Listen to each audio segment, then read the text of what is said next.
Magandang umaga sa lahat. Boljak Show ulit po. Kung napadaan yung video na ito sa inyo, huwag kalimutang mag-subscribe at i-click naman yung notification bell para updated kayo sa lahat ng video na i-upload ko. Maraming salamat sa suporta po ninyo. Ayan, Attorney Rowena Guanzon nagpahayag ng suporta kay VP Sara sa pagtakbo bilang presidente. Ito guys, panoorin natin.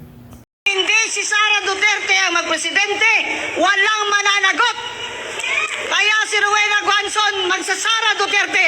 Kasi Sara Duterte lang ang presidente na kung siya ang manalo, may mananagot. Ilang taon ako sa politika. Sa tiyan pa lang nanay ko, 67 years old na ako ngayon. Politiko na ako. Board member man nanay ko, 33 years. Wala pa ako nakita ng gobyerno na ganito. Puro ka magnanakaw.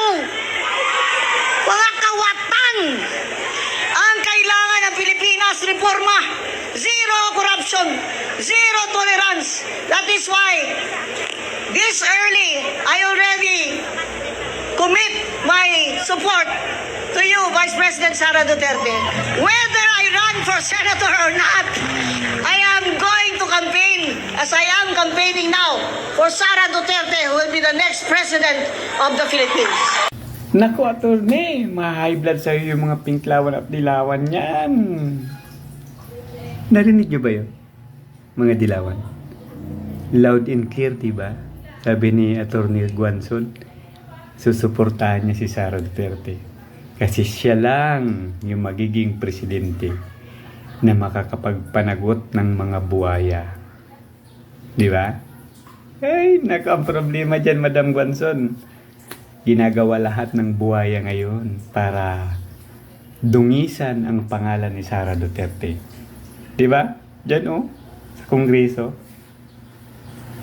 Yung Justice Committee dyan, naggusto pang mag-conduct ng mini trial.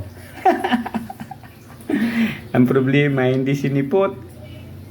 Kasi yung gagawin lamang ng mga buhaya na yan kay VP Sara, babatuhin ng mga putik. Pasasamain sa mata ng publiko. Iinsultuhin. Pero hindi naman na kailangan yon. Dahil kung sapat na yung ebidensya na sinabi ni Luis Tro, sapat na daw yung ebidensya. May sustansya at may ground para matuloy ang impeachment. Turuan nyo na sa plenaryo para maumpisahan na yung impeachment ni VP Sara sa Senado. Wala nang mga kaikikan. Alisin nyo na yan. Puro lang yan pamumulitika sa inyo eh. Si Ridon nga umusok yung ilong. Ganon. Pero paalala lang ha. Pinklawan, dilawan. Pati yung mga pula dyan. Ang sabi ni Attorney Guanzon, Sara Duterte is the next President of the Philippines. Di ba? Magre-react kayo dyan. Sige nga. Guys, yung mga sumusuporta kay Sara Duterte, ipakita ninyo dyan sa baba, sa comment section. Yung mga pinklawan, dilawan, pula, mag-iiyakan yung mga yan. Pakita nyo rin dyan sa comment section. Ano? Di ba? Sara Duterte, the next president.